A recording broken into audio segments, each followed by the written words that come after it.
Hey, how's it going, everybody? Scott Spreitzer here, DocSports.com. Well, welcome to the update for Tuesday's card, November 14th, 2023. Going to get to a battle between Kentucky and Kansas in just a moment. Before I do get to that, nice night last night overall. I did lose with the Buffalo Bills, which, boy, they stunk it up again when you have all those turnovers. By the end of the game, when it became apparent they weren't going to cover the spread, I was actually rooting for Denver to win the game outright because Buffalo sure didn't deserve it after, again, melting down, self-inflicted wounds, a bunch of turnovers, just a messed up football team right now. I lost with that. We did go 4-1 overall, went 3-0 in baskets, and hit our lone play on Edmonton in the NHL.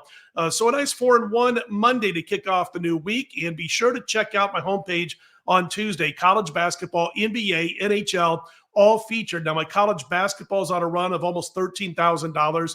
NBA, we're closing in on $16,000 on our current run. It's up about $15,775 as I speak. And then, of course, we've got the NHL too, and we're going to look to have a big Tuesday once again. I won't be in MAC action, or MACtion as they like to call it, in football on Tuesday, but I will be involved in basketball and in puck. So check that out if you wish. A big 4-1 night last night. We'll look to have another big night on Tuesday. Let's get to the free play between Kansas and Kentucky. The Jayhawks, 6 in some books, 5.5 in a lot of books. More books have 5.5 right now as I cut this video at, about 2 a.m., 3 a.m. Eastern time. And I like Kansas to get past Kentucky in this one by 8 to 10 points at least, and which means at 5.5, I like them to cover this number.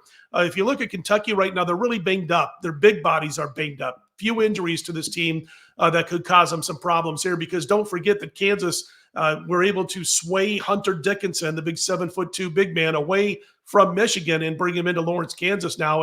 And I think he's going to have a big game in this one. Both teams so far have played scrubs. We all know that. They haven't played anybody, and both teams have fared well for the most part.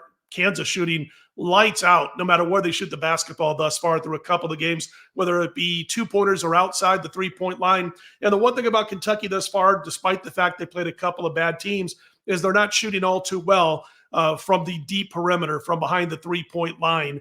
And I think that's going to catch up to them here, besides the inside game of Hunter Dickinson taking over inside for Kansas, again, with Kentucky being banged up with some of their big bodies. Also, if you just look at Coach Cal at Kentucky over the years, there's been times early in the season when that first step-up game, Kentucky tends to struggle. I think that'll happen here. I like Kansas minus the points over Kentucky, the free play in Tuesday's college baskets. And again, check out my homepage daily, but especially here on Tuesday, college, NBA, NHL, all available on Tuesday. Again, at my homepage at DocSports.com. We'll look to send college up over $13,000. We'll look to send NBA up over $16,000. If you want to jump on board, you know where to find me, all right? If you like the videos, click on the thumbs up. Be sure to subscribe. I'm Scott Spreitzer, DocSports.com. Let's put them in the win column, everybody.